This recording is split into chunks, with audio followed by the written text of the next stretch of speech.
It's black and white.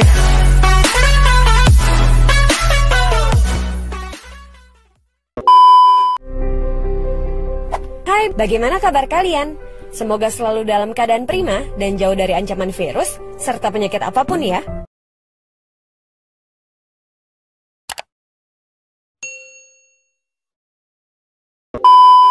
Mengingat saat ini sedang marak tentang mewabahnya virus novel corona menyebabkan wabah pneumonia di kota Wuhan, Tiongkok pada Desember 2019 dan menyebar ke negara lainnya hingga kini. Penyebab infeksi virus corona tersebut antara lain percikan air liur pengidap bisa dari batuk dan bersin, menyentuh tangan atau wajah orang yang terinfeksi, menyentuh mata, hidung, atau mulut setelah memegang barang yang terkena percikan air liur pengidap virus corona. Gejala yang timbul bila terjangkit virus novel corona bisa beragam, bergantung pada jenis corona yang menyerang dan seberapa serius infeksi yang terjadi.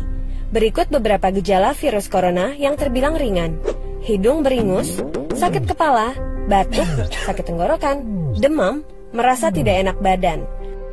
Hal yang perlu ditegaskan, beberapa virus corona dapat menyebabkan gejala yang lebih parah. Infeksinya dapat berubah menjadi bronkitis dan pneumonia, yang menyebabkan gejala seperti demam yang mungkin cukup tinggi bila pasien mengidap pneumonia, batuk dengan lendir, nyeri dada atau sesak saat bernapas. Infeksi bisa semakin parah bila menyerang kelompok individu tertentu. Contohnya, orang dengan penyakit jantung atau paru-paru, orang dengan sistem kekebalan yang lemah. Hingga saat ini, belum ada vaksin yang dapat mencegah virus corona. Maka dari itu, langkah terbaik adalah mencegah penyebaran virus tersebut, yaitu menghindari berpergian kecil, menggunakan masker saat beraktivitas di luar ruangan, terutama bila kamu beraktivitas di tempat umum. Rutin mencuci tangan dengan air dan sabun atau hand sanitizer yang mengandung alkohol. Tutup mulut dan hidung saat kamu batuk atau bersin. Jangan menyentuh mata, mulut, dan hidung sebelum mencuci tangan. Hindari berdekatan dengan orang yang sedang sakit. Jaga kebersihan benda yang sering disentuh dan kebersihan lingkungan.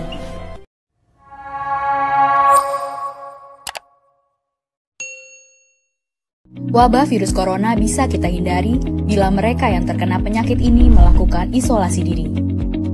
Tidak semua pasien corona harus dirawat di rumah sakit. Mereka yang tidak termasuk kelompok rentan cukup melakukan isolasi diri di rumah. Protokol isolasi diri sendiri dalam penanganan COVID-19. Mengapa orang yang diduga tertular COVID-19 diisolasi setidaknya 14 hari? Gejala COVID-19 biasanya muncul dalam rentang 1-14 hari berupa batuk, demam, atau sesak nafas. Dalam selang waktu itu, kondisi orang diduga terinfeksi COVID-19 diisolasi dan dipantau di rumah sakit, rumah, atau tempat lain. Untuk memastikan infeksi, akan dilakukan tes beberapa kali. Apabila Anda bukan kelompok rentan seperti lansia atau memiliki penyakit kronis lain seperti diabetes, jantung, kanker, penyakit paru kronik, AIDS, penyakit autoimun, dan sejenisnya, maka Anda dapat secara sukarela atau berdasarkan rekomendasi petugas kesehatan melakukan isolasi mandiri. Apakah isolasi mandiri itu? Isolasi mandiri adalah upaya mencegah penyebaran COVID-19 dengan berdiam diri di rumah sambil memantau kondisi diri kita, seraya tetap menjaga jarak aman dari orang sekitar atau keluarga. Siapa yang perlu melakukan isolasi mandiri? Siapapun yang memiliki gejala sakit seperti demam, batuk atau pilek, nyeri tenggorokan, atau gejala penyakit pernafasan lainnya, atau termasuk dalam kelompok orang dalam pemantauan atau ODP, yaitu orang yang pernah berkontak erat dengan pasien positif COVID-19 dan atau orang dengan riwayat perjalanan dari negara atau transmisi lokal COVID-19. Berapa lama waktu isolasi diri? Setidaknya selama 14 hari sampai hasil pemeriksaan sampel di laboratorium diketahui. Apa yang perlu dilakukan saat isolasi mandiri? Tinggal di rumah dan jangan keluar, kecuali untuk mencari pertolongan medis. Sebisa mungkin, gunakan kamar terpisah dan selalu jaga jarak setidaknya 1 meter dari anggota keluarga lain. Selalu gunakan masker selama masa isolasi diri. Ganti masker secara rutin apabila basah atau kotor. Lakukan pengukuran suhu harian dan observasi gejala seperti batuk atau kesulitan bernafas. Hindari berbagi peralatan makan seperti piring, sendok, garpu, dan gelas, perlengkapan mandi seperti handuk atau sikat gigi, dan juga benda berbahan kain, misalnya pakaian atau selimut.